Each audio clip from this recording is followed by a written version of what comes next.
took me a minute to realize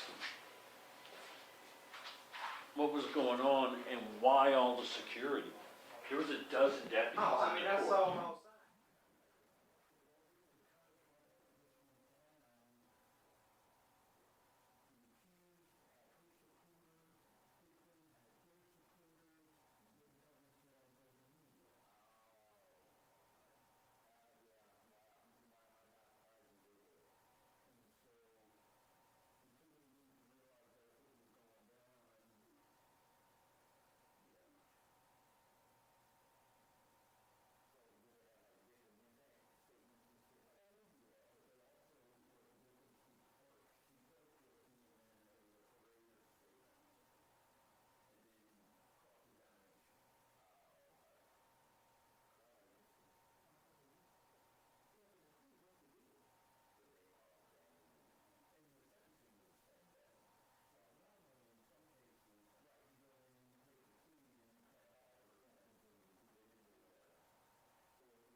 Anita White? No, I got it, my appointment the wrong one.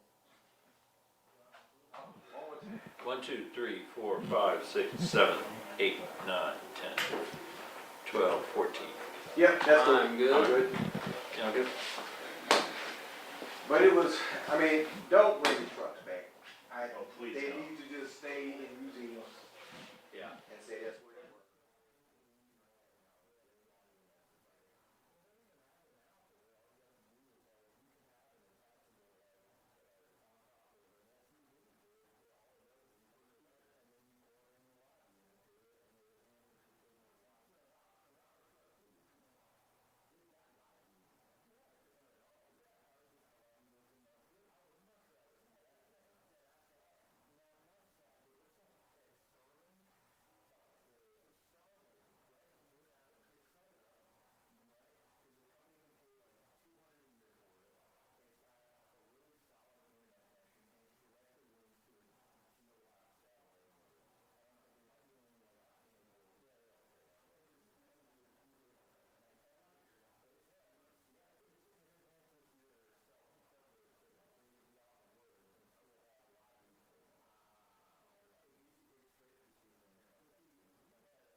Okay, is everybody turned on, ready to go? I figured so. Y'all are waiting for a little bit. I appreciate you waiting. In case this is streaming somewhere, I will warn audience the subject matter may not be suitable for everybody. But today we're announcing the conviction of Lindsey Whiteside, who has now been found guilty of sexual battery while in a position of trust and authority over a minor child. This stems from her time as a youth pastor at Getwell Baptist Church in Hernando. The victim in this case was a member of that youth group, and that is what created the opportunity for this repeated sexual abuse of a child. Procedurally, the way we got here is in November of 2024, these accusations were disclosed to the Sheriff's Department here in DeSoto County. They were investigated right away. Our office was able to secure an indictment in less than a month after the investigation started. The case that was put together was very, very good. Maybe the strongest you could hope for in a situation like this. We had 64,000 pages of printed out text messages. We had handwritten letters that were on church stationery. We had just a mountain of evidence. It was overwhelming proof. There was no way Lindsey Whiteside would have ever been able to get out from under the pile of evidence. So she did ultimately plead guilty, knowing that a trial would be it would not be a worthwhile endeavor. So she pled guilty really out of necessity. She had no chance of going to trial. We did that earlier today. It was immediately followed by a sentencing hearing. We, as the state of Mississippi, and on behalf of the victims, requested the maximum sentence, which is 30 years. And I don't mind just saying it frankly. I'm extremely disappointed. The sentence ended up being 3 years of house arrest, followed by 7 years of post-release supervision, for a total of 10 years of supervision. This sentence is an absolute abomination of justice. It is not right. It is everything is wrong. This is the reason why people question whether our institutions actually serve victims. This is the wrong message. It is very, very difficult for a victim of a crime, especially a child, to come forward and then to have her voice silenced by a horrible, horrible sentence, miscarriage of justice. Makes it even more difficult for future victims to want to come forward and be brave. I want to commend the victim in this case and her family. I've rarely seen such a display of courage and faith, and I consider it one of the privileges and honors of my career so far to have represented them in this process. I'm very disappointed that we did not get a result that I think was appropriate. But I am very proud that our victim did what she was supposed to, and that was speak up for herself. And even though we did not get the result we wanted, that will never be taken away. Lindsey Whiteside will have to register for the rest of her life as a child sex offender, which will hopefully be a mark to show society that she is the worst type of menace that can never be trusted. She was trusted with a congregation. She was trusted with children, and she betrayed that trust. She used the gospel of Jesus Christ as a weapon. She used the vulnerabilities of a child who was going through personal struggles to gain access and manipulate an entire congregation, but even worse and more specifically, she manipulated a family through a undeniable pattern of abuse that started with several months of grooming and then several months of prolonged and repeated sexual abuse in the worst type of manner. I cannot summarize the entirety of this abuse in a short press conference. Suffice it to say, I sincerely believe that if this was perpetrated by a man against a young woman, that we would have seen something akin to 20 years in prison. I think that she is the benefactor of a very wrong double standard in society. I think that it is high time for people to start paying attention to what goes on in our court systems, because this is an absolute travesty. It is not right I condemn it in every way. I am quite frankly somewhat ashamed to be associated with a system that has performed so poorly in this matter.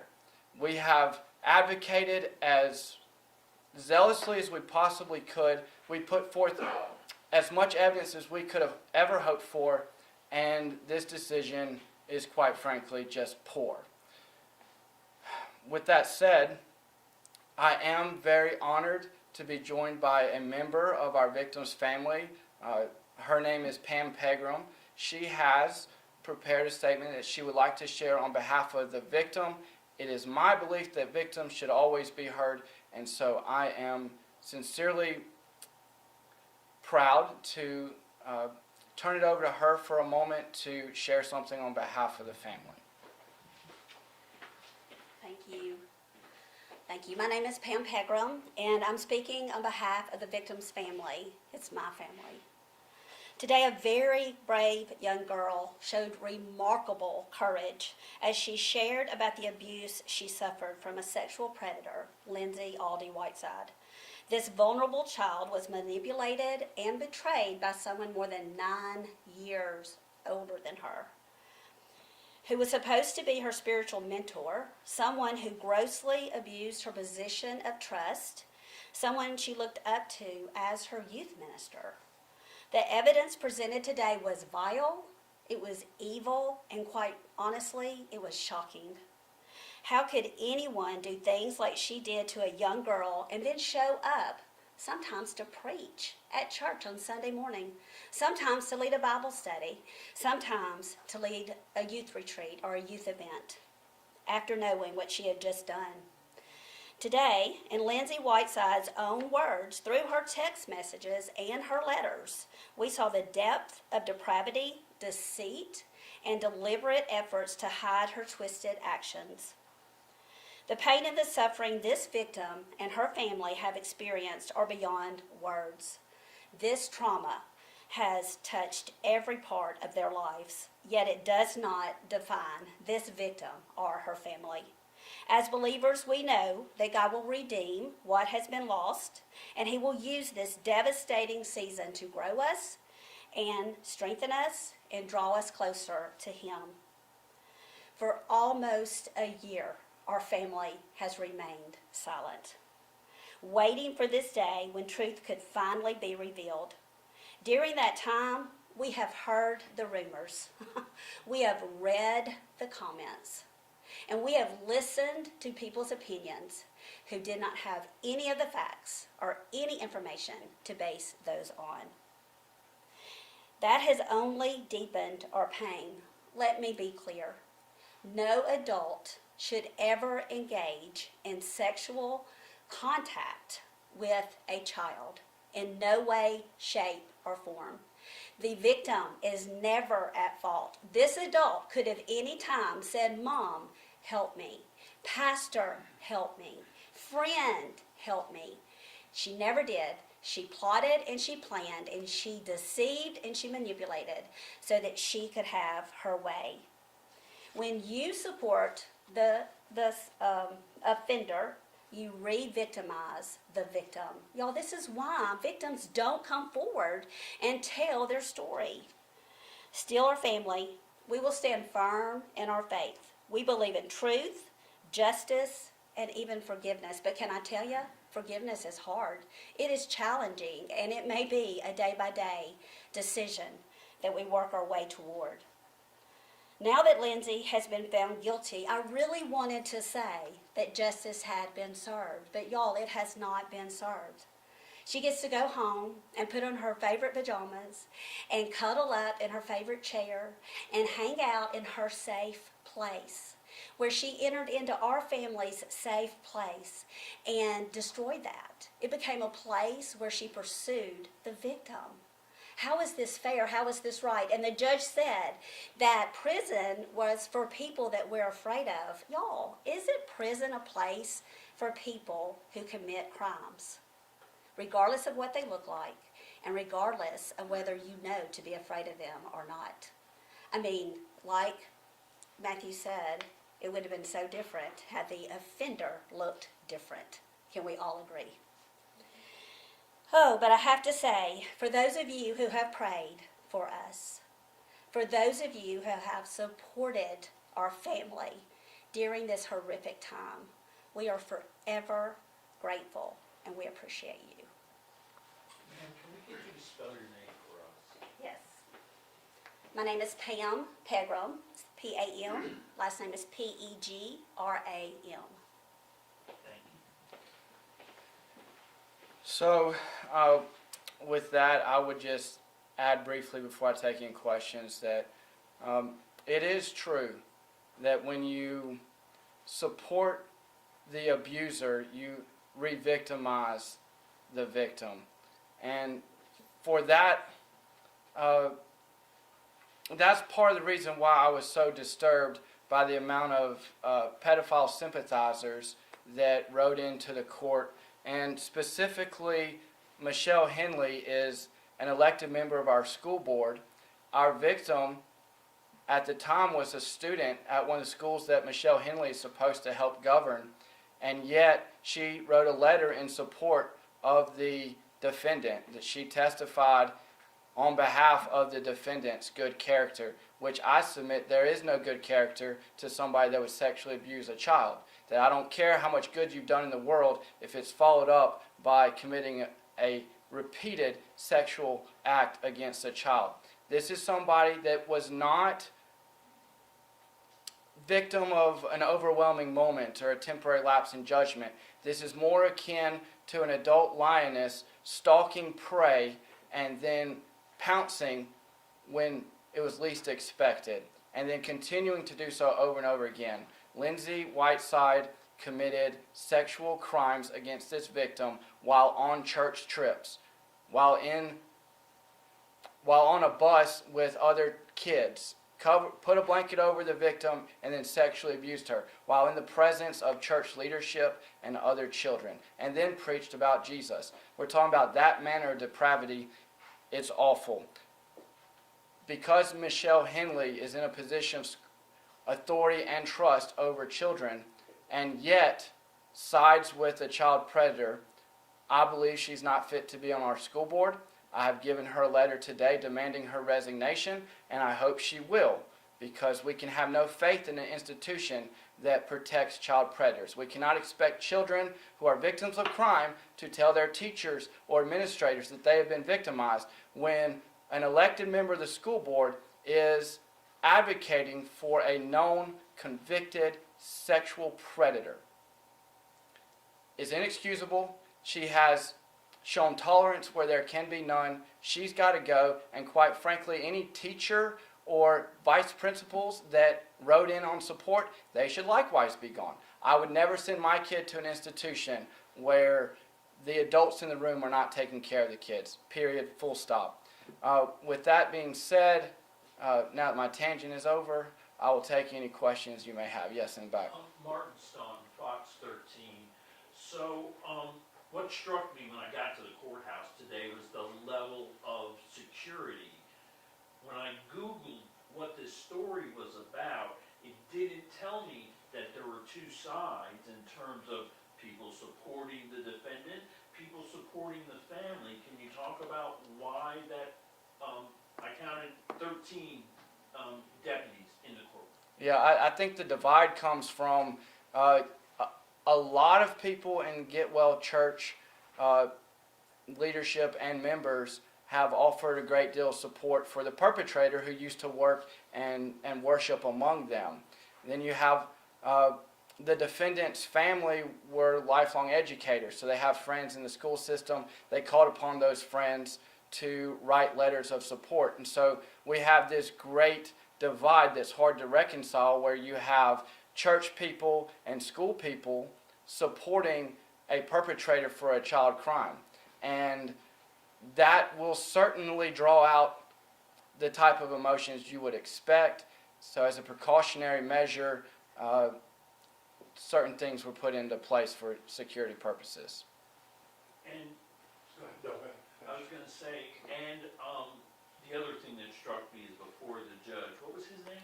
His name is Andy Howarth, and the backstory there is Judge Wilson and Judge Chatham, who were the only two judges we had at the time this case was indicted, both recused themselves, stating that they had personal relationships with the defendant's family or shared community interest, which would be church, basically. And so because both of our judges recused themselves, we were then left with the liberal judge from Oxford who thinks that child predators shouldn't go to prison because he's not scared of them. And he also said that nobody was gonna be happy, but I don't think that's quite true. No, I actually saw the defendant looking relieved. I heard some rumblings from her side of the room where they were actually very happy. This is exactly what they asked for. So they are very happy because she will get to go to the same restaurants that you and your families go to. She will continue to have access to people's kids, and she will live her life as she always does as long as she registers. When that verdict came down, you talked about disappointment. Was there anger or rage as well? So I typically don't criticize a choice that a judge makes, and I certainly would never criticize a jury. In this case, we have a judge that acknowledged great harm being done to the victim and then essentially did nothing about it. And so it would be it'd be a little self-serving for me to pretend like I don't have a little rage or anger. I certainly do. I think the broader problem is the implication a sentence like this has on the community, because you can't. How are you going to trust a system that lays down for a perpetrator like this? So I know we had a question here and then there. Okay. Yes. In your capacity as a DA, can you ask for a sentence review to see if you can be handed a harsher sentence? So we do not have the option for any type of appeals or sentence reviews. When a circuit judge makes a decision, that's just a decision. That's why elections are so important, because voters are the only people that have any sort of oversight on a circuit judge. The best I can do, and it's a little early for me to really be able to give any indication whether it would help, but I do plan on taking my case file and the transcripts to the federal prosecutors, letting them know what a horrible miscarriage of justice this was, and see if, based on the fact that she crossed multiple state lines to do this type of offense in other jurisdictions, if we may be able to get her prosecuted through a neighboring jurisdiction or maybe our partners in the federal government. I will certainly do everything I can to advocate for my victim, no matter what juncture the proceedings we are. I can't personally prosecute or appeal anything, but I will certainly appeal to prosecutors in other jurisdictions, share evidence, and plead for them to pick this up so that hopefully she'll be properly punished. Let me go over here real quick. I just wanted to ask, we were supposed to start at 1, was there anything in the courtroom that held it up longer than the intended time? I think maybe there were more people coming in than were maybe expected, and so they're giving some time for that to settle off. The judge wanted to address the media about certain rules for recording before we began. We did not bring the victim or her family into the courtroom until after the judge had a chance to make that address, and so there were a few little housekeeping things that slowed us down, but that's about it. If you could sit down in a room with Ms. Whiteside, what would you say to her?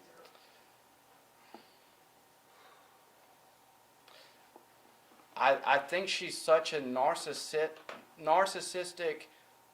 manipulative person that there's probably nothing I could say that would even register with her. As we stood there today, she was making excuses for herself. She was downplaying what she did. I don't think she fully even gets it. She is so self-absorbed that speaking to her would only fuel her own desire for attention. She wants to be special. She wants to have attention from a congregation or social media or whatever, but she's not special. She's just a child predator. She is notorious at best, and she will not be remembered for her father's legacy. She will not be remembered for any contributions her family made to education. She will be remembered for what she is, and that is a child sexual predator. And I will tell you, there's nothing good about someone who will prey upon a child.